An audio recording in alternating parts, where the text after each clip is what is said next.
Noche y vamos a entonar con gozo y alegría las estrofas del himno número 53 titulado Oh Amor de Dios. 53 en el himnario antiguo titulado Oh Amor de Dios. Invito a ponernos de pie para cantar este hermoso himno. Cantemos todos con gozo y alegría.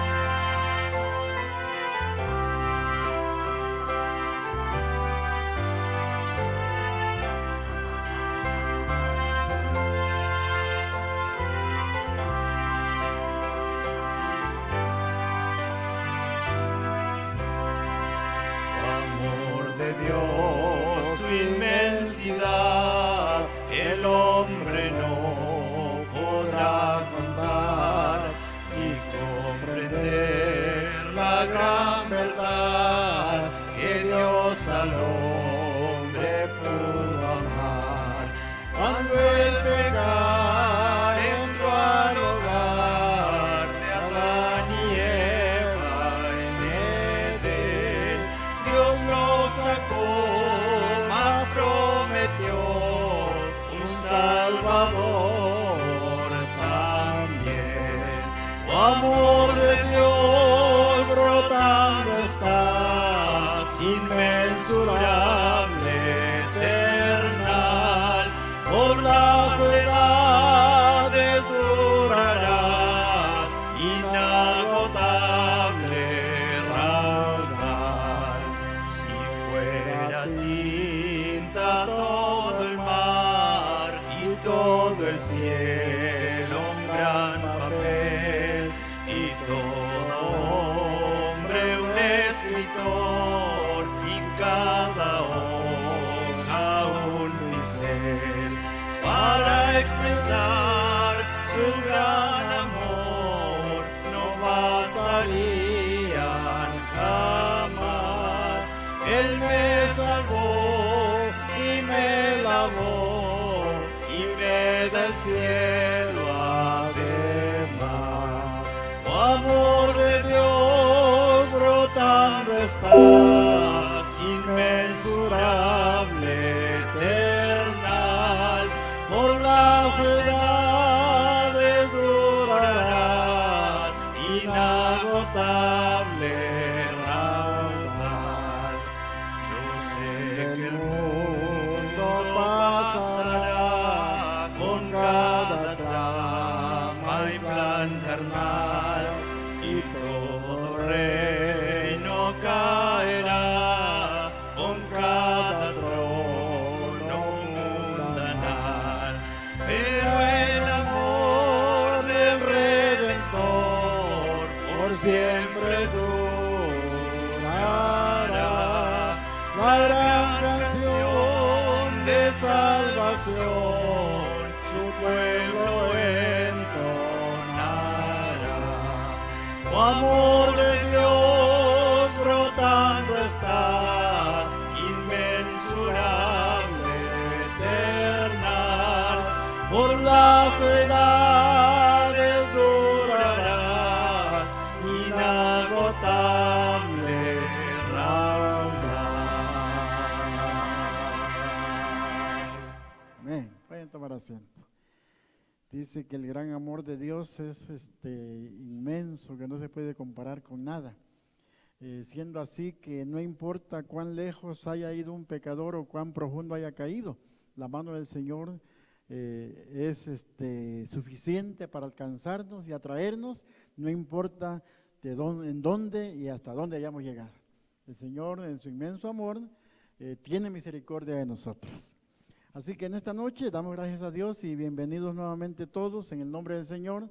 Bienvenidos a la casa de Dios. Vamos a aprovechar el tiempo y ahora no cantaremos otro himno todos, sino que vamos a darle una oportunidad para que nuestra hermana María nos deleite, ¿verdad?, con una alabanza, pero también para honra y gloria del Señor. Así que el tiempo es para ella. Dios envió a su Hijo por amor a nosotros, y gracias a Él tenemos la oportunidad de ser salvos. Dios de mi salvación.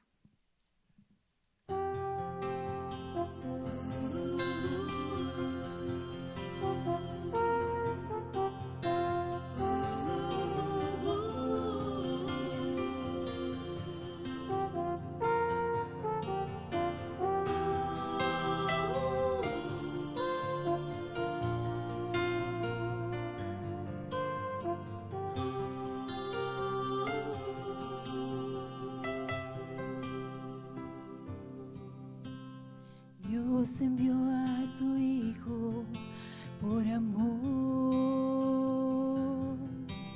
y murió para salvarnos, mi Jesús. Y sabes tú que Él resucitó y que pronto viene ya por mí. Dios de mi salvación, cuánta alegría siento en mi corazón al saber que un día tú regresarás y a mi lado por siempre estarás.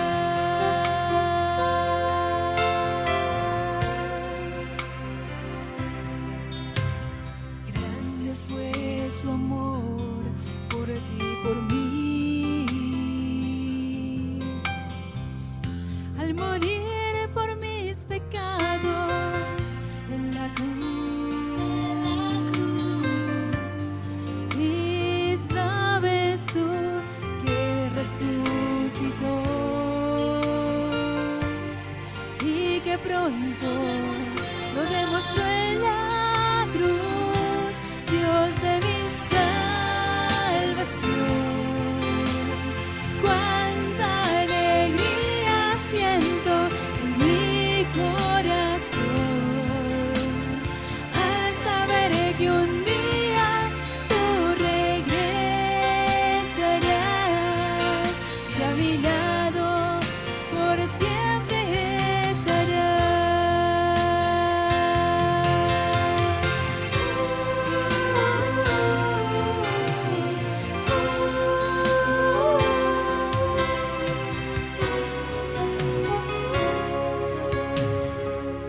Entonces quiero darte oración, porque por ti yo he encontrado salvación,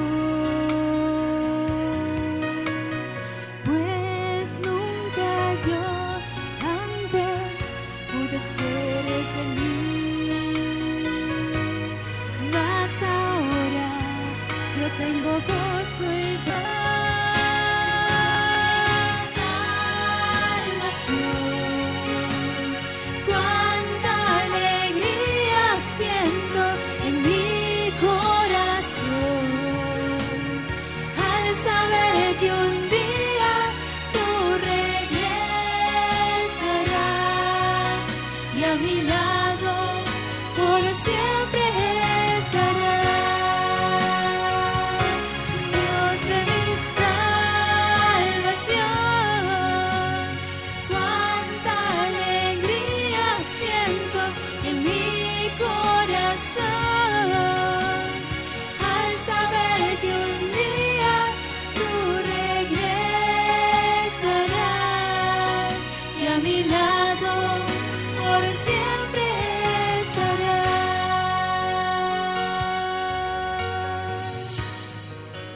A mi lado por siempre estarás.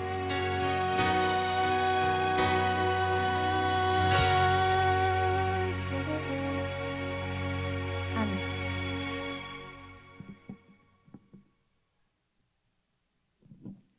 Buenas noches, querida familia. Me gustaría, antes de iniciar esta noche, hacer un anuncio breve. Recuerden que se inició el proceso de registración para Intel. Inició el sábado 6 de febrero y estamos esperando que usted se registre. Sería lindo que todos los que estamos participando de Overtime for Jesus nos registráramos, sería maravilloso. Recuerden, no cuesta absolutamente nada, lo único que le va a costar a usted es que un fin de semana cada mes, usted va a ir, comenzando en marzo, va a ir, casi estoy seguro que el lugar va a ser en la iglesia de Westminster, va a ir el día viernes en la noche por un par de horas y luego el sábado en la tarde por 3 a 4 horas. Un fin de semana al mes, viernes en la noche y sábado en la tarde. Así lo vamos a hacer hasta noviembre. Así que si usted está interesado, hable con un servidor y llenamos la forma y usted se registra. Es totalmente gratis. Miriam, evangelismo, esto que estamos haciendo. Van a venir invitados cada mes y vamos a estar cómo dar estudios bíblicos, cómo atraer, trabajar con ex adventistas y traerlos de regreso. Cuando presentamos el proyecto evangelístico ese sábado, lo pusimos aquí en la pantalla todas las clases, cómo aprender a predicar, cómo hacer amigos, todas esas van a ser las temáticas. Es evangelismo este año. Así que si usted está interesado, nos gustaría mucho acérquese a un servidor, llenamos la forma, yo la entrego y usted ya queda registrado. ¿Está bien? Creo que la primera clase es marzo 13 y 14, si no me equivoco. Ahí inicia la primera clase. Muy bien, vamos a dar entonces lugar sin más preámbulo. Es gratis. Este año es totalmente sin costo. Intel es gratis este año, totalmente gratis. Y se están esperando un número de personas por cada iglesia. Pero se espera también que en las registraciones que llegan más rápido, la iglesia tiene más número. O sea, se había hablado de Aurora de 20, pero si otras iglesias posiblemente no registren ese número, entonces pueden llegar, podemos ir registrar a los que nosotros querramos. Es totalmente gratis, eso hay que aprovecharlo. Cada mes va a venir un invitado de diferentes partes del país, pastores capacitados en esa área en específico. Así que aprovechemos, registrémonos. Si usted está interesado, acérquese solamente conmigo, llenamos la forma y usted queda listo, registrado. ¿Está bien? Vamos a iniciar esta noche con Overtime for Jesus y para ello queda con nosotros el siervo del Señor, el hermano Clemente Martínez. Clemente. Gracias, pastor. Buenas noches. Dios los bendiga. Gracias por estar aquí. Sin duda alguna, el simple hecho de estar aquí es una ofrenda al Señor. Sin duda alguna, algo pudo habernos distraído, pudo habernos absorbido nuestro tiempo, pero al ponerlo en la balanza, decidimos que es mejor estar ante la presencia del Señor, estar con Él, aprender más de Él, disfrutarlo. ¿Saben que uno tiene que aprender a disfrutar el tiempo que uno pasa con Dios? De verdad, uno tiene que aprender a disfrutarlo, porque por toda la eternidad vamos a estudiar acerca de eso, acerca de su amor, acerca de todo lo que hizo por nosotros. Bien, vamos antes de comenzar, vamos a continuar con la enseñanza de este folletito que va a venir en nuestro paquete misionero. Dice, ama a las personas. ¿Qué dice 1 de Juan 4:8? ¿Conocemos a Dios los que estamos aquí? Sí, no tenga miedo de decirlo. Conocemos a Dios. Entonces, aquí viene el detalle, dice Cantinflas, ¿no? El que no ama, dice, no conoce a Dios porque Dios es amor. Dios es amor y su iglesia en esta tierra es la iglesia del amor. Las personas sufren cuando están fuera del círculo del amor. Eso le pasó a tantas personas y Jesús sabía que esas personas estaban fuera del círculo del amor. ¿Se acuerdan esa experiencia ya citada con la mujer samaritana? ¿Saben por qué ella salía a esa hora a recoger el agua? Porque era criticada, porque era menospreciada, porque se sentía fuera de ese círculo del amor. Y el Señor tenía una cita con ella, valga la redundancia, ¿no? Como la tuvo con nosotros y como la tiene con nosotros. Tenía una cita con ella para atraerla al círculo del amor, para sentirse amada por Dios. Entonces dice el folletito, tu misión es traerlas al círculo del amor, no simplemente cambiarles la religión. Es decir, no simplemente ayudarlas a conocer la verdad, lo que la palabra de Dios establece, cómo es que Dios debe de ser adorado, cómo debe de ser obedecido, pero sobre todas las cosas tenemos que amarlas. Se supone que nosotros ya experimentamos ese amor de Dios hacia nosotros, así que nosotros debemos de amar a esas personas, como Jesús las ama. Y Jesús ama a las personas sin prejuicios, sin diferencias, sin estatus social. El amor del Señor es infinito. Y ahí es donde tenemos esa asignatura pendiente. Por último dice, el amor conquista, cautiva y desarma la resistencia. También notarás que orar por una persona, por una o más personas, te ayudará a amarla. Por eso mi esposa ora por mí todos los días. ¿Verdad, mi amor? Para que el Señor le ayude a amarla. ¿Por qué te ríes, Agustín? Bueno, hay que orar por los demás. ¿Para qué cosa, Edgar? Para amarlos. Dice un canto por ahí, el 129 en el antiguo himnario, ¿no? Antes que llorara yo, ya lloraba Él por mí. y antes de que supiera yo amar, Él me amó primero a mí. Qué hermoso, ¿no? Bien, vamos a tratar de abarcar hoy 3 lecciones, es el propósito. Así que estén listos con su pluma y su fe de Jesús, y vamos a ir a la introducción.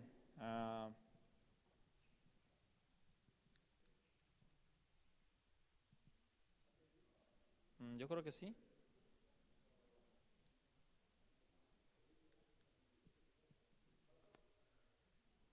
No, sí funcionaba, lo probamos hace un rato. Si no, está el otro. Okay. Okay. ¿Cuál es el que cambia, pastor? Oh, okay.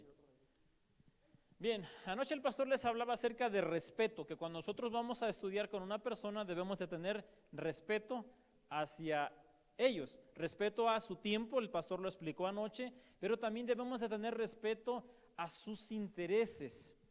Saben que a veces los adventistas somos muy dados a eso, a querer imponer, ¿sí?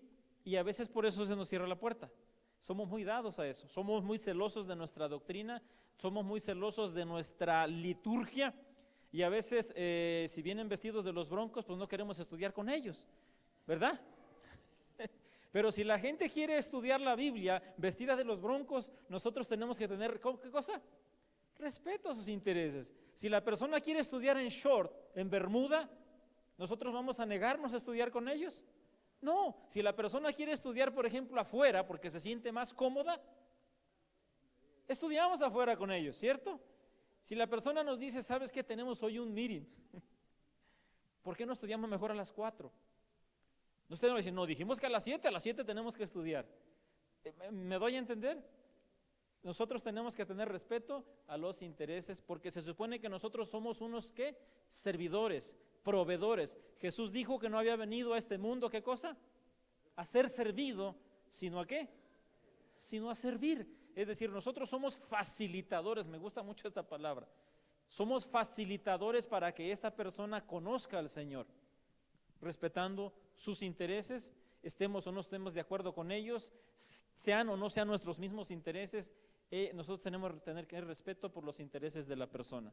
Así que cuando vayamos a estudiar con ellos, si primero nos echamos un atolito o después, no lo tomamos, ¿verdad, Arely? ¿Verdad, Pati? Nosotros estudiamos con estos 2 hogares los domingos, aunque el mes de diciembre nos atrasamos un poco por las festividades. Obviamente respetamos los intereses, ¿verdad?, de ellos, y pues les dimos chance de que tuvieran sus festividades, pero ya regresamos al estudio otra vez. Bien, vamos a ir adelante entonces. Vamos con la fe de Jesús y lo que la Biblia enseña acerca del origen del pecado. Este es un tema bien delicado y bien importante que todo el mundo debe de conocer. ¿Dónde y cuándo comenzó el pecado? Yo voy a ir leyendo pausadamente y dando la respuesta para que podamos avanzar y aprovechar el tiempo. ¿Dónde y cuándo comenzó el pecado? Apocalipsis 12, 7 al 9, dice lo siguiente: después hubo una batalla en el cielo, Miguel y sus ángeles lucharon contra el dragón, y el dragón y sus ángeles también lucharon, pero no pudieron vencer, y ya no hubo lugar para ellos en el cielo. Así fue expulsado el gran dragón, que es la serpiente antigua que se llama Diablo y Satanás, y que engaña a todo el mundo. Él y sus ángeles fueron arrojados a la tierra. ¿Dónde y cuándo comenzó el pecado? La respuesta es, según la Biblia, en el cielo, con la rebelión de Lucifer, que después se convirtió en Satanás. La palabra Satanás significa adversario, y la palabra Lucifer significa lucero de la mañana, o es la traducción más exacta. Por increíble que les parezca, el pecado no comenzó en la tierra, comenzó en el cielo. Siguiente pregunta: ¿en quién se originó el pecado? Esta sí está más chiquita, se me mueve. Sí, se me mueven. ¿Ustedes sí la alcanzan a leer? Bueno, me voy a dar tantito la espalda. Dice, ¿en quién se originó el pecado? Ezequiel 28, 14 al 17. Cuando fuiste ungido, yo te puse junto a los querubines protectores. Estabas en el santo monte de Dios y andabas en medio de piedras de fuego. Eras perfecto en tus caminos desde el día en que fuiste creado hasta que se halló en ti maldad. A causa de tu gran comercio te llenaron de violencia y pecaste. Por eso te expulsé del monte de Dios y un querubín protector hizo que desaparecieras de en medio de las piedras de fuego. Tu corazón se enalteció debido a tu hermosura, a causa de tu esplendor se corrompió tu sabiduría. Yo te he arrojado en tierra, te he puesto como espectáculo ante los reyes. ¿Dónde se originó el pecado? En el cielo. ¿En quién se originó el pecado? En el ángel más hermoso, en aquel que después de Jesucristo tenía la mayor admiración. Y saben, rapidito me detengo en esto. Esto es un tema muy, muy, muy reflexivo, porque el pecado, si se dan cuenta, se origina en el cielo y, por increíble que les parezca, se origina en un ser perfecto, porque fue creado perfecto. ¿Notan? ¿Dónde se originó el pecado? En aquel que después de Jesús era tal vez el más reconocido. Ahora, ojo, el pecado es algo tan delicado, tan sutil, porque se origina en este ser maravilloso, sabio, dice a causa de tu hermosura. Es fácil a veces, por ejemplo, condenar a un mal acto, o concentramos nuestra atención y creemos que el pecado es un mal hábito, es una mala obra. Sin embargo, el pecado se origina, se enraiza en nuestro corazón y después da el fruto. Y ahí, por ejemplo, vemos que si él fue de alguna manera en él, con toda la sabiduría que tenía, con lo cerca que estaba con Dios, fue capaz de caer en pecado, cuanto más estamos nosotros expuestos a esto. ¿En quién se origina el pecado? En un querubín. Cuando dice querubín protector, habla de alguien tan cerca, él cubría la gloria de Dios. O sea, imagínense el privilegio que tenía este ser. Siguiente pregunta. ¿Qué prueba de desobediencia estableció Dios? Ya trayéndonos el asunto aquí a la tierra. Génesis 2, 15 al 17. ¿Qué prueba de obediencia estableció Dios? Dice, tomó pues el Señor Dios al hombre y lo puso en el jardín del Edén para que lo cultivase y lo guardase. Y el Señor Dios mandó al hombre diciendo, puedes comer de todos los árboles del jardín, pero del árbol del conocimiento del bien y del mal no comerás, porque el día que comas de él ciertamente morirás. ¿Qué prueba de obediencia estableció Dios? ¿Sí? ¿Pusieron la respuesta a la anterior? No comer del árbol del conocimiento.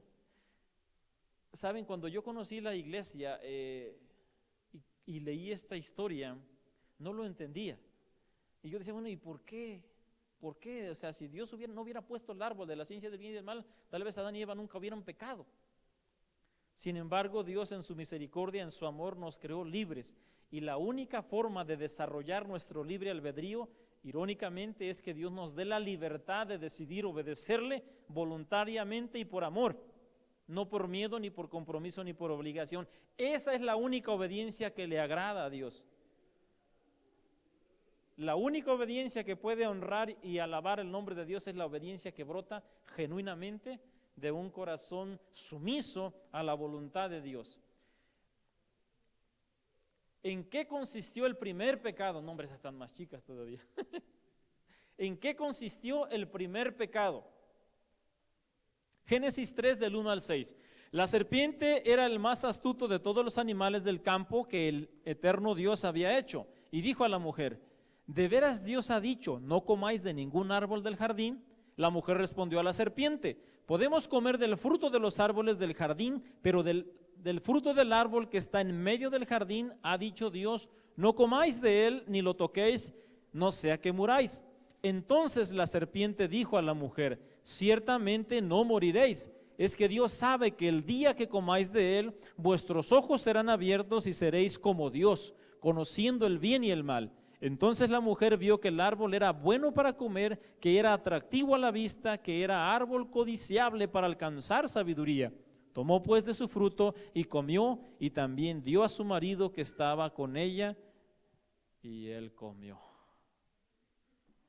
Ay, nuestra madre Eva, ¿verdad? No tengo nada en contra de las mujeres. ¿En qué consistió el primer pecado? Esa es una pregunta bien profunda. Antes de que yo dé la respuesta, ¿en qué consistió el primer pecado? ¿Comer del fruto? ¿Tocar el fruto? ¿Acercarse al árbol?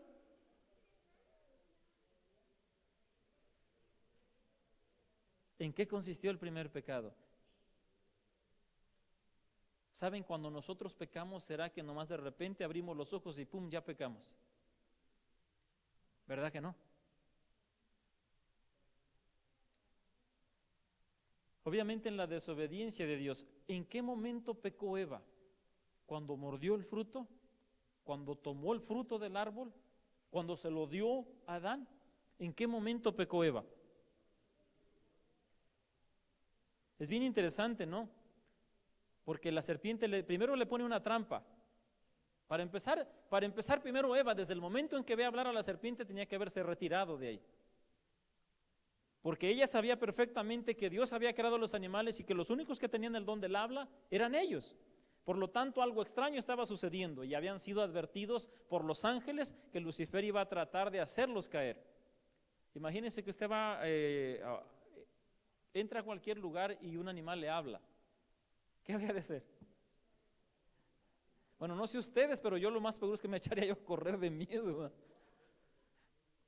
¿Notan? Entonces, sin embargo, ella, en el momento en que concibe en su mente enfrentar lo desconocido, y luego la serpiente le dice, el día que comas de este fruto, van a ser como Dios, conociendo el bien y mal. Y la Biblia dice claramente que ella codició alcanzar esa sabiduría. En el momento en que ella concibe en su mente enfrentar al enemigo, o sea, se siente con la suficiente capacidad de enfrentar al enemigo, en ese momento ella pecó porque automáticamente le dice a Dios, mira, quédate un momento allí, yo me siento capaz de enfrentar esta situación. ¿Suena familiar? Cuando nosotros albergamos algún pensamiento y no lo desechamos y creemos que tenemos la capacidad, ¿no? ¿Cuántas veces, yo oí a mi padre varias veces cuando le decían, Bruno, si no dejas de tomar te vas a morir? ¿Y saben qué decía mi padre? Yo dejo de tomar cuando yo quiera. ¿Han escuchado eso? Yo dejo de tomar cuando yo quiera. Cuando yo lo decida, pum, paro y ya no vuelvo a tomar más. Y pues nunca paró, hasta que se murió. ¿Qué es pecado? Esto es bien importante estudiarlo. Primera de Juan 3:4, ¿qué es pecado? Ya vimos que Eva pecó, ¿cierto? Dice Primera de Juan 3:4, todo aquel que comete pecado también infringe la ley, pues el pecado es infracción de la ley. ¿Qué conocemos nosotros como ley? Los 10 mandamientos, ¿verdad? ¿Qué mandamiento violó Eva? No voy a meterme a otro tema. ¿Qué mandamiento violó Eva? ¿Cuál era la ley de Dios para Adán y Eva?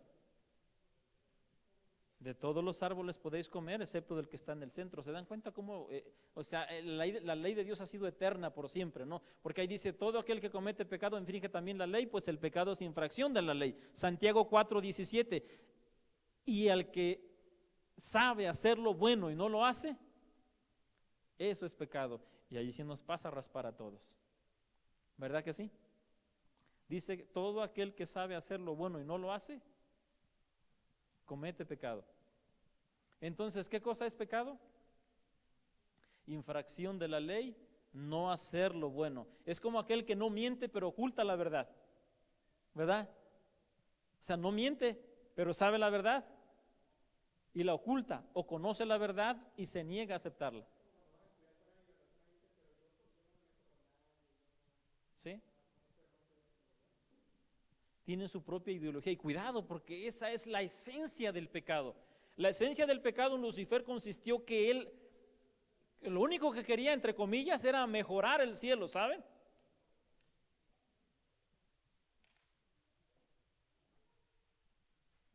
¿Qué cosa es pecado? ¿A quién se somete el pecador? Primera de Juan 3:8. El que practica el pecado es del diablo, porque el diablo peca desde el principio. Para esto fue manifestado el Hijo de Dios, para deshacer las obras del diablo. Bien interesante, ¿no? Y para cerrar el paréntesis que abríamos hace un momento, allí dice la Biblia que el diablo peca desde el principio, y la Biblia dice que el pecado es infracción de la ley. ¿Cuál de los 10 mandamientos violó Lucifer? Porque él cometió pecado e infraccionó la ley de Dios. ¿Notan lo profundo de este asunto? Es decir, cuando el corazón voluntariamente se pone en desobediencia con Dios, Por eso Santiago dice después, ¿no? O sea, guardas 9, pero violas 1, violaste todos. Es decir, la profundidad de lo que es la esencia del pecado, cuando en nuestro corazón albergamos ese autosuficiencia, esa capacidad que nosotros creemos tener. Han escuchado, por ejemplo, lo que decía el pastor, ¿no? Yo no voy a la iglesia, no voy a ninguna religión, pero no tomo, no fumo, no bebo, no le hago daño a nadie. Por lo tanto, yo estoy bien con Dios. Escuché a una persona mucho tiempo decir, vivía tantos años en unión libre, y su filosofía, su ideología es, ante los ojos de Dios yo estoy casado. Y por increíble que les parezca, convencido de que estaba haciendo lo correcto. Esa persona era mi hermano mayor, y hasta que yo sepa nunca se casó con su esposa, con su señora, con su mujer, como le quieran llamar. Hasta la fecha, ¿no?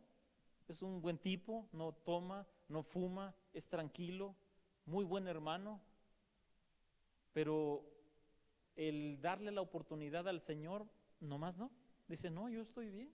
Y está convencido que él está bien con Dios, que eso es lo más delicado. Entonces notan cómo, o sea, llega Eva ante el árbol y dice, pues no le veo nada de malo. Pero sí, ahí está la consecuencia. ¿A quién se somete el pecador entonces? Al diablo. ¿Cuál es el resultado del pecado? Romanos 6:23, porque la paga del pecado es muerte. Por mucho que quiera disfrazarlo el enemigo, es muerte. Por mucho que, por ejemplo, usted vea en un anuncio, no notan cómo esa es la filosofía y la esencia del trabajo del diablo. Cuando promueven, por ejemplo, algún licor, un ejemplo, ¿no? Lo ponen en un ambiente bien nice, lo ponen con modelos bien bonitas, los ponen, o sea, eso es lo que te proyecta, pero jamás te va a enseñar 5, 10, 15 años después lo que va a provocar, la ruina que te va a provocar en tu cuerpo, en tu familia, en tu vida. Así es como trabaja el enemigo. Finalmente la paga del pecado es muerte, pero el don de Dios es vida eterna en Cristo Jesús, Señor nuestro. Decimos amén. ¿Qué debo de hacer? Bien, resistir a Satanás en el nombre de Dios. Santiago 4:7 dice, someteos pues a Dios, resistid al diablo y el diablo huirá de vosotros. Es increíble. Es decir, el diablo se tiene que retirar de nuestra vida cuando nosotros nos sometemos a Dios. Y someternos a Dios no implica prometerle una lista de cosas. Señor, te prometo que voy a hacer esto y esto. Es simplemente llegar, Señor, aquí estoy. Soy esto, soy aquello, hago esto, hago aquello, pero aquí estoy. Me someto a ti. Y la Biblia dice que el diablo tiene que retirarse. No transigir con el pecado, Romanos 6:12. No reine pues el pecado en vuestro cuerpo mortal, de modo que obedezcáis a sus malos deseos. Vencer con la ayuda de Jesús, Romanos 8:37. Más bien en todas estas cosas somos más que vencedores por medio de aquel que nos amó. Mi resolución: procuraré con la ayuda de Dios limpiar mi vida de pecado, de todo pecado. ¿Lo aceptas? Dios quiere que sea así. Lo que la Biblia enseña acerca de la salvación. ¿Cuál es la consecuencia del pecado? Andando un poco más, Romanos 5:12. Por tanto, como el pecado entró en el mundo por un solo hombre y por medio del pecado entró la muerte, así la muerte pasó a todos los hombres por cuanto todos pecaron. Es decir, no hay quien se escape, no hay quien diga, yo soy absuelto de esto. La muerte pasará a todos los seres humanos, es la respuesta. La muerte pasará a todos los seres humanos.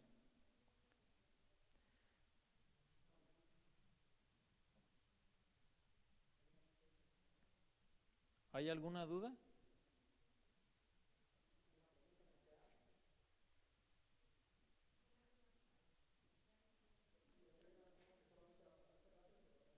¿Alguien no tiene una respuesta? ¿Te falta una respuesta?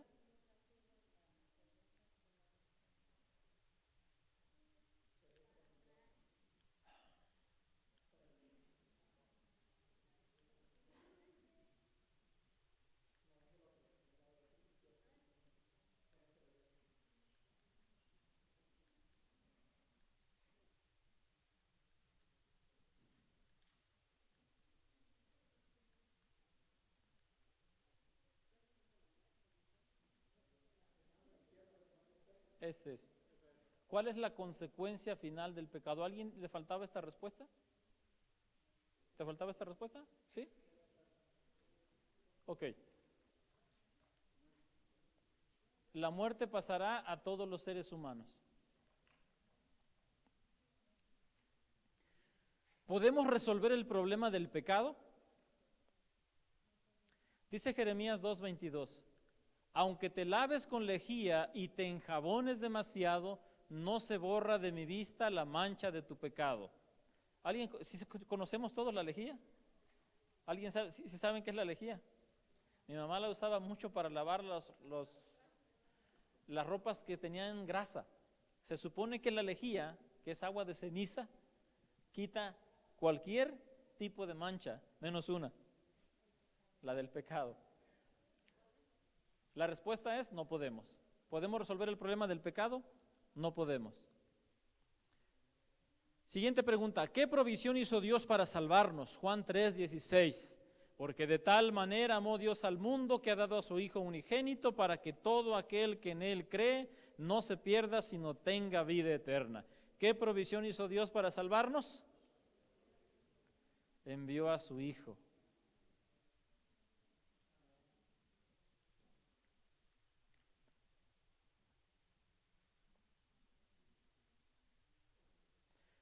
¿Cómo describió Jesús su misión? Lucas 19:10. Porque el Hijo del Hombre vino a buscar y a salvar lo que se había perdido. ¿Cómo describió Jesús su misión? Buscar y salvar lo que se había perdido. ¿Y qué se había perdido? La raza humana, y ahí entramos todos nosotros. A eso vino Jesús, a buscarnos. Buscar y salvar lo que se había perdido. ¿Cometió Jesús algún pecado? ¿No? Hebreos 4:15. Porque no tenemos un sumo sacerdote que no pueda compadecerse de nuestras debilidades, sino uno que fue tentado en todo de la misma manera que nosotros, aunque sin pecado. ¡Qué maravilloso! Eso, ¿saben? Este texto nos dice que hay alguien en el cielo igual a Dios, pero que fue igual a nosotros, que fue tentado donde nosotros hemos sido tentados, con la grandísima diferencia que Él nunca pecó. Por lo tanto, puede entendernos, puede amarnos, y lo más maravilloso es que puede perdonarnos. Obviamente, pues nunca cometió ningún pecado, ¿verdad? Nunca cometió ningún pecado. Siguiente pregunta: ¿cómo pagó Jesús nuestra deuda? Primera de Pedro 1:18 al 19. Ustedes saben que fueron rescatados de una vida sin sentido, la cual heredaron de sus padres, y que ese rescate no se pagó con cosas corruptibles como el oro, la plata, sino con la sangre preciosa de Cristo, sin mancha y sin contaminación, como la de un cordero. Bendito sea nuestro Señor y Salvador Jesús. Saben que cuando nosotros nos sentimos deprimidos, cuando nos sentimos miserables, porque no me digan que alguien no se ha sentido de esa manera, debemos de recordar algo: Jesús pagó un precio tan alto por nuestra salvación, tan alto. Él no estimó, dice la Biblia, Él pudo haberse quedado, ya pudo haberse retirado aún inclusive del huerto del Getsemaní, cuando el diablo lo tentó, cuando le mostró y le dijo que su discípulo más amado lo iba a negar, que uno de sus discípulos lo iba a traicionar, que la gente por la que él iba a morir lo iba a vituperar, lo iba a escupir, se iba a burlar, y todavía le mostró a muchos que en el futuro iban a darle la espalda, iban a ridiculizarlo, iban a burlarse de él, pero también miró al futuro muchos y muchos más que iban a aceptar su sacrificio en favor suyo. Y entonces, cuando él miró todo eso, tomó la decisión de salvarnos. ¿Cómo pagó Jesús nuestra deuda? Con su preciosa sangre. ¿Qué acto de evidencia, qué acto da evidencia de nuestra salvación? Primera de Corintios 15, 20 al 22. Dice: pero el hecho es que Cristo ha resucitado de entre los muertos como primicias de los que murieron, porque así como la muerte vino por medio de un solo hombre, también por medio de un solo hombre vino la resurrección de los muertos. Pues así como en Adán todos mueren, también en Cristo todos serán vivificados. Amén. Así que, ¿cuál es el acto? La resurrección de Cristo. Ese es el acto que asegura nuestra salvación. O sea, nosotros no adoramos un ídolo, no adoramos una estatua, no adoramos algo de alguna manera visible, porque el Dios que adoramos, aunque estuvo en la tumba, resucitó y ascendió al cielo.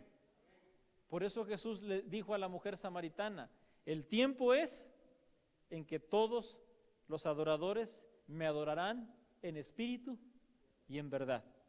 Nosotros creemos en un Dios vivo, que murió por nosotros, pero que resucitó. Por lo tanto, nuestra salvación ha quedado garantizada. ¿Qué debemos de hacer? Creer en Jesús. Hechos 16, 30 al 31. Sacándolos afuera les dijo: señores, ¿qué debo de hacer para ser salvo? ¿Quién dijo esto? El carcelero de Filipos. Ellos dijeron: cree en el Señor Jesucristo y será salvo. ¿Quién? ¿Será que nuestra fe puede abarcar a nuestra familia? Eso dice la palabra de Dios. Y nosotros debemos de creer en eso.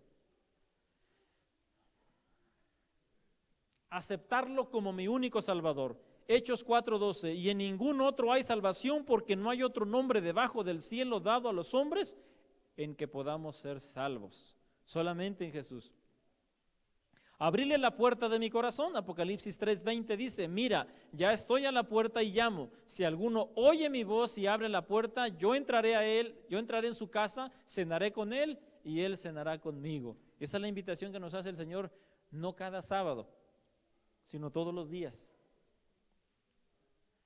Mi resolución: creo que Jesús murió por mí, lo acepto como mi único Salvador y le entrego mi vida y mi corazón. ¿Lo aceptas? Lo que la Biblia enseña acerca del perdón de los pecados.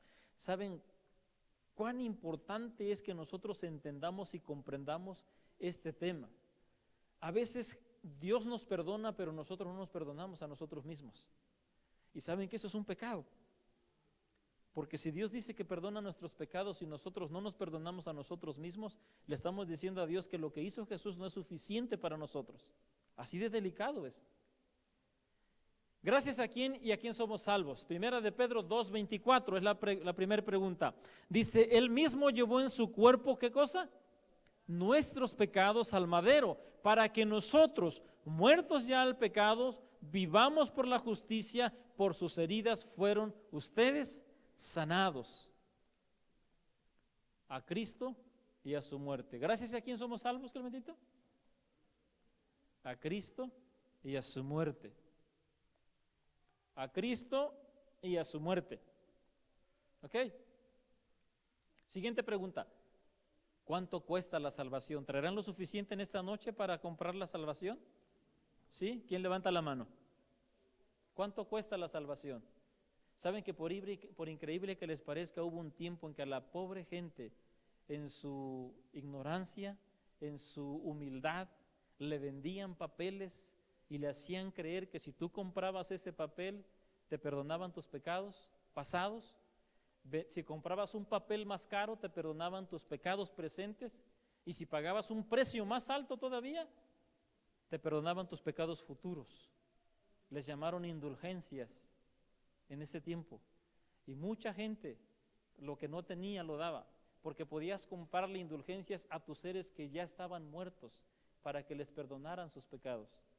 ¿Sabían eso? Ahí está en la historia. Fue en la época de la Edad Media. Y sin embargo la Biblia dice, Romanos 3:24, pero son justificados, ¿cómo? Gratuitamente, ¿cómo? Por su gracia. ¿Mediante cómo? La redención que proveyó Cristo Jesús. No te cuesta nada. Es absolutamente gratuita. Esto sí es gratis. No todo lo que el mundo anuncia en este tiempo, ¿verdad? ¿Cuántas cosas anuncian y dicen y gratis? Y en la compra de esto viene otro paquete gratis. Y si te inscribes a esto, si compras un carro, dice $3,000 de reembolso gratis. ¿Han escuchado eso? Todo mundo ofrece cosas que gratis. El problema es que cuando las agarras, te das cuenta que no son gratis. ¿Saben que a mí me pasó una vez allá en México? Compré no creo que unas vitaminas. Y entonces decían que es gratis, pruébalo, es gratis. Y yo agarré y ya lo noté, me llegó, pero el problema es que me llegaron 3 frascos con un bill de $150. Yo le digo, oye, espérate, si aquí dice que es gratis. Bueno, es gratis el primer frasco, pero los otros 2 te cuestan tanto. Lo único que es gratis es la salvación. ¿Qué reconocimiento sincero debe de experimentar el pecador? Lucas 18, 10 al 13. Dice, 2 hombres fueron al templo a orar. Uno de ellos era fariseo y el otro era cobrador de impuestos. Puesto en pie, el fariseo oraba consigo mismo de esta manera: Dios mío, te doy gracias porque no soy como los demás, que son ladrones, injustos y adúlteros. Ni siquiera soy como este cobrador de impuestos. Ayuno 2 veces a la semana y doy la 10ª parte de todo lo que gano. Pero el cobrador de impuestos, desde lejos, no se atrevía ni siquiera a levantar los ojos al cielo, sino que se golpeaba el pecho y decía: Dios mío, ten misericordia de mí, porque yo soy un pecador. ¿Qué reconocimiento sincero debe de experimentar el pecador? ¿Qué cosa estaba experimentando el pobre publicano? Que había fallado y que necesitaba la misericordia de Dios. La misericordia de Dios no llega a un corazón que no la necesita, que cree que no la necesita. Y cuidado, nosotros somos muchas veces tentados a esto. El fariseo le da una lista de cosas como diciendo: mira, Dios, estoy bien contigo, merezco. Hay una caricatura en la Biblia, mis hijos la tienen en las Family Entertainment, donde pasa de una manera un poco chistosa, ¿no? El ayudante de Eliseo, cuando Eliseo le dice, la Biblia dice que lo adelanta, ¿no? Le dice: ve, Giesi, pon mi báculo en su frente para que lo resucites. Y en la cinta, bien cómico, porque llega el muchachito, ustedes saben cómo termina después, heredando la lepra de Naamán. Y llega y le pone el báculo al niño y le dice: Señor, por favor, así lo dice, haz que resucite, concédeme este milagro, creo que me lo merezco. Obviamente nunca resucitó el niño, ¿no? Hasta que llegó Eliseo y hizo la oración y entonces resucitó el niño. Siguiente pregunta: ¿qué profundo sentimiento es indispensable? Hechos 2, 37 y 38. Al oír esto, todos sintieron un profundo remordimiento en su corazón y les dijeron a Pedro y a todos los otros apóstoles: hermanos, ¿qué debemos de hacer? Y Pedro les dijo: arrepiéntanse y bautícense todos ustedes en el nombre de Jesucristo para que sus pecados sean perdonados. Entonces recibirán el don del Espíritu Santo. ¿Qué profundo sentimiento es indispensable? Primero que nada, para que nuestros pecados sean perdonados, para que podamos recibir el don del Espíritu Santo, el arrepentimiento. Si no hay un arrepentimiento, difícilmente nuestros pecados van a ser perdonados y difícilmente Dios va a otorgar su Espíritu Santo a aquellos que se lo pedimos. El asunto es que solo Dios conoce cuando un corazón verdaderamente que está arrepentido. Dios permita que nosotros sintamos eso en nuestro corazón. ¿Qué se debe de hacer con los pecados? ¿Qué se debe de hacer? ¿Confesarlos? Yo recuerdo cuando me fui a confesar para hacer mi primera comunión, tenía yo 12 años, ya estaba yo grande. Ya estaba yo grandecito, me aventaron 10 Padres Nuestros y 10 Aves Marías. Y eso que no me acordé ni siquiera de la cuarto de la mitad de lo que había hecho. Y hasta trampa le hice al Padre Azúcar, se apellidaba al Padre Azúcar, porque nomás hice 3 de cada uno y ya. De verdad. Y ya me pasé y tuve mi primera comunión y ya. Lo bueno vino después, ¿verdad? Cuando vino el mole y todo lo demás. Pero bueno, ¿qué se debe de hacer con los pecados? Dice la Biblia.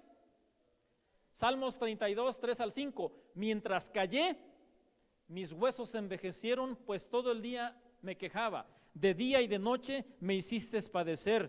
Mi lozanía se volvió aridez de verano. Te confesé mi pecado, no oculté mi maldad. Me dije, confesaré al Señor mi rebeldía, y tú perdonaste la maldad de mi pecado. ¿Cuál es el requisito para que Dios perdone nuestros pecados? Ahora déjenme decirles algo. ¿Será que Dios no conoce nuestros pecados?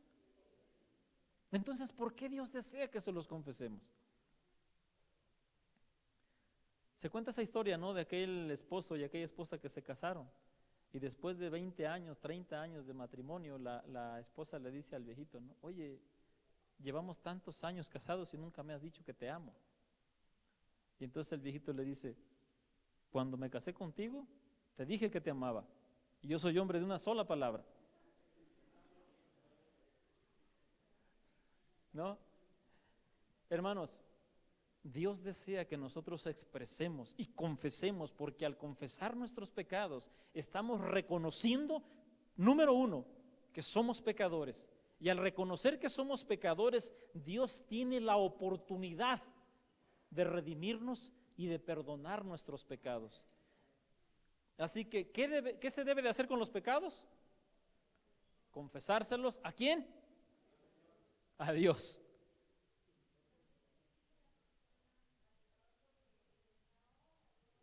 Sencillamente esa carga que trae, la echa a los pies, la pone en aquel que cargó, dice el canto de Marchena, si el pecado del mundo llevó, ¿será que te puede llevar a ti y a mí?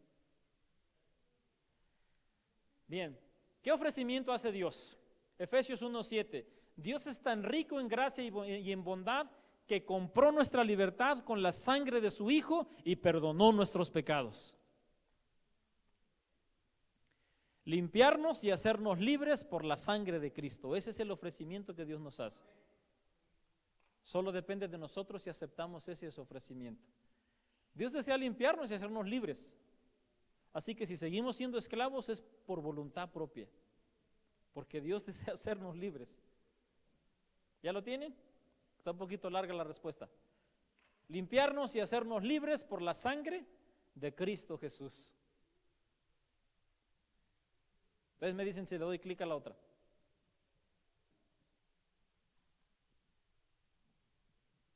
Si no les cabe ahí, háganle como en la escuela, por un lado, por abajo, por arriba, pero que quede ahí. El problema era cuando venía el examen y entonces querías levantarlo. Tenías que sabértelo de memoria. Ah, caray. ¿Cuán completo es el perdón divino? ¿Han escuchado esa frase? Te perdono, pero. ¿El pero qué cosa hace? Condiciona. Y saben que Dios es tan maravilloso que dice, yo y nadie más soy el que borra tus rebeliones. Señores, la Biblia es tan clara. El único que puede borrar nuestros pecados es Dios.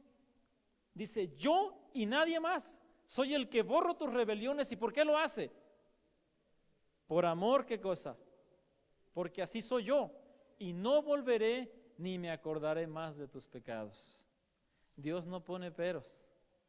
Dios te dice, Edgar, yo te perdono. Y si te perdono, te perdono. No hay ningún pero, no hay ninguna condición. Es más, voy a oírme hasta absurdo, quizás un poco mal. Si tú quieres volver a pecar, te dice el Señor, es decisión tuya. Yo te perdono. A la mujer le dijo, ¿alguien aquí te ha condenado? Y la mujer volteó a ver y dijo, ninguno, Señor. Entonces dice, tampoco yo te condeno. Ve y no peques más. ¿Cuán completo es el perdón divino? Es absoluto y total, completo. El sinónimo que ustedes les quieran poner, lo importante es que lo crean. No suceda como aquella alegoría de la fe de Jesús, ¿no? De aquella ancianita que encuentran en el camino con su tercio. ¿Saben qué es la palabra tercio de leña? Los que vivimos en provincia, mi mamá mandaba al monte a traer nuestro tercio de leña. Y usábamos una cosita aquí, o al hombro, Aquí se cargaba más, ¿verdad, Mark? ¿Cómo se llama? Mecapal. Y ahí veníamos, parecíamos burritos. Recuerdo que hasta el río, aquí nos daba el agua, pero ahí veníamos con el tercio de leña. Y así venía la viejita y entonces se compadeció a alguien que pasó en su camioneta y le dijo, pobre señora, súbase a la camioneta para que no vaya cargando su leña. Y ya, se subió la señora a la camioneta y al poco rato voltea a ver el chofer y ¿qué creen que vio?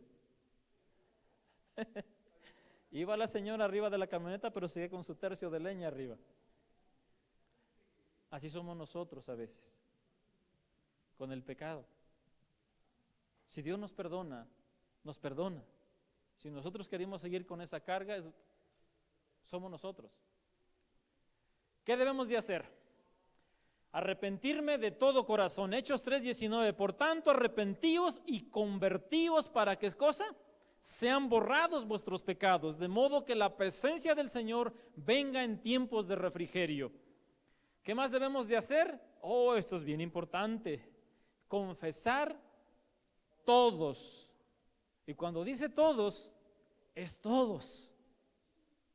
Porque así como el perdón de Dios es completo, la confesión de nuestros pecados debe de ser ¿cómo? Completa. Completa. Es decir, sencillamente voy a usar esta alegoría. Tenemos que desnudarnos delante de Dios. Desnudarnos, ser transparentes, porque a Dios no lo podemos engañar. Es simple. Tenemos que confesar todos nuestros pecados. Primera de Juan, este es un texto maravilloso, ¿no? Si confesamos nuestros pecados, Él es fiel y justo para perdonar nuestros pecados y limpiarnos de toda maldad. Experimentar la conversión. ¿Qué cosa es la conversión? Ya estamos terminando. ¿Qué cosa es la conversión? ¿Cambiarse? ¿Convertirse? ¿Transformarse? Dice la palabra del Señor. Saben, este es uno de los textos que más me encantan, me lo aprendí de memoria cuando tomé esa clase en la universidad con ese viejito maravilloso que se alzaba el pantalón así varias veces, Taylor Harper, ya duerme en el Señor, y decía, esta es la, ¿cómo nos decía? No, se me fue la palabra. Pero cuando tú conoces el Evangelio, la gente te critica y casi siempre te dices que ya te lavaron el cerebro. Me decía el pastor, esta es la versión bíblica de la lavada de cerebro. Y si eso significa que te laven el cerebro, decía que el Señor me lo lave todos los días. Porque dice la Biblia, esparciré agua limpia sobre ustedes y ustedes quedarán limpios de todas sus impurezas, pues los limpiaré de todos sus ídolos. Les daré un corazón nuevo, pondré en ustedes un espíritu nuevo y les quitaré el corazón de piedra que ahora tienen y les daré un corazón sensible. Pondré en ustedes mi espíritu y haré que cumplan mis estatutos y que obedezcan y los obedezcan y pongan en práctica mis preceptos. Si eso es una lavada de cerebro, que Dios nos lave el cerebro todos los días. ¿Verdad que sí? Mi resolución, pido humildemente el perdón de mis pecados. Yo conozco por ahí un niñito que pide perdón y cuando no lo perdona se enoja. ¿Sí? Comete algo y sorry. Y si no le haces caso, sorry. Sí, o sea, le tienes que decir está bien, está bien. Tienes que aceptar su sorry porque si no se enoja. Sorry, le dice sorry, pero enojado. Dice que ¿cómo tenemos que pedirle perdón a Dios? Por eso el ladrón en la cruz, el Señor le garantizó que iba a estar en el cielo. Él ni siquiera le dijo, quiero estar en el cielo. Sencillamente dijo, estamos aquí, le dice a su compañero, porque nuestras obras merecen que estemos aquí. O sea, él reconocía que él merecía estar siendo crucificado. Regaña al otro, ¿no? Porque el otro le dice, hey, pues si de veras eres el Hijo de Dios, libérate y de paso libéranos a nosotros. Y saben que en ese momento tan difícil, las palabras de consuelo no vinieron ni de Pedro, ni de María, ni de Juan, ni de ningún otro santo. Vinieron de un miserable ladrón que moría ahí y que aceptaba que la muerte que estaba teniendo, él la merecía. Solamente pidió una cosa. y se la pidió a la persona indicada. Imagínense, permítanme usar esta alegoría, que alguien se atreviera a decirle a este hombre allá en el cielo: hey, ¿tú qué haces aquí? ¿Quién te dijo que podías estar aquí? ¿El rostro de quién creen que buscaría este hombre? Miraría al trono allá, al más alto y exaltado, y le diría eso: Él me garantizó, me prometió, me confirmó y me aseguró que yo iba a estar aquí. Porque lo pidió, ¿cómo? Le dijo: Señor, acuérdate de mí cuando vengas en tu reino. Pero al decirle cuando vengas en tu reino, lo estaba reconociendo como el Hijo de Dios, la expiación de su pecado. Esa es la diferencia. El siervo de Jesús, ya terminamos. Un noble romano era perseguido a muerte por sus enemigos. Para salvarlo, uno de sus siervos, que lo amaba mucho, cambió de él sus vestidos. En la noche sus perseguidores lo capturaron y lo mataron, pero el amo salvó su vida. Lo mismo hizo Jesús, se vistió nuestros harapos de injusticia y dio su vida por nosotros. Es tiempo de orar. ¿Hay algún anuncio, pastor? Ok. El siguiente estudio, que sería el de mañana, lo que la Biblia enseña acerca del juicio. Porque aunque Dios es amor, aunque Dios perdona nuestros pecados, aunque la salvación es gratuita y se la ofrecen a todo ser humano, tendremos que enfrentar un juicio ante Dios. ¿Qué hicimos con esa salvación que gratuitamente Dios nos ofreció mientras estuvimos en este mundo? Así que el pastor les tocará explicar eso el día de mañana. Ahora sí, tal vez haya más y no, ya no hay. Yo quería seguir, pero ya no. Vamos a ponernos de pie y vamos a orar.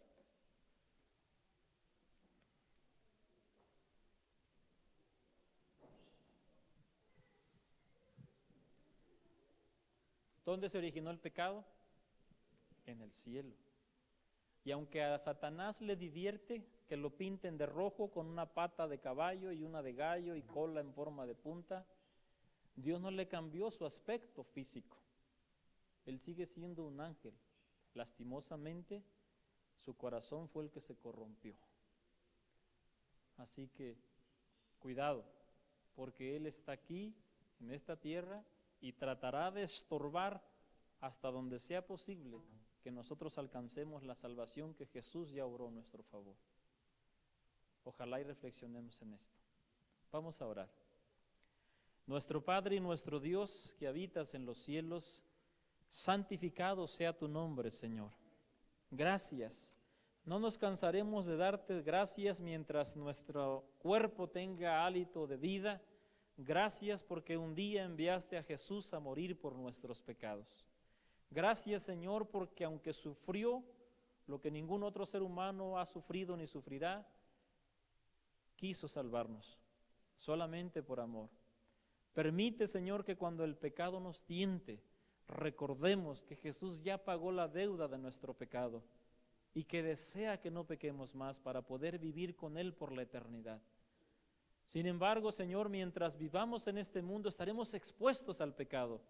Permite aferrarnos a tu gracia, permite creer, Señor, que somos salvos por la justicia y la sangre de Cristo Jesús y que podamos conservar y albergar esto en nuestro corazón. Y si alguna vez llegamos a pecar, que podamos ir, Señor, al único que puede perdonar nuestros pecados y confesarlos con humildad y sinceridad para entonces recibir tu bálsamo, tu perdón, que es gratis, que es completo y absoluto, que es incondicional. Lo único que pides es que te entreguemos el corazón. Te pedimos en esta hora, tal vez cansados por el día de trabajo que tuvimos, tal vez, Señor, por la edad que ya pesa en nosotros, que nos ayudes a recordar, oh Señor, que tú obraste nuestra salvación, que tú perdonas nuestros pecados, que lo que pides, Señor, es que los confesemos y nos arrepintamos para que tú puedas darnos, Señor, esa promesa del perdón y de la presencia de tu Espíritu Santo en nuestra vida. Llévanos con tu bendición a casa. Ayúdanos a enfrentar la lucha, Señor, que vendrá el día de mañana, aferrados a tu gracia. Y pon en nosotros el valor, Señor, y la decisión de venir el día de mañana a seguir escuchando tu palabra, a gozarnos en escuchar tu palabra mientras los tiempos de paz duran. para poder prepararnos para los tiempos difíciles. Lo pedimos y agradecemos todo en el nombre de Jesús. Amén. Muy buenas noches y que Dios les bendiga.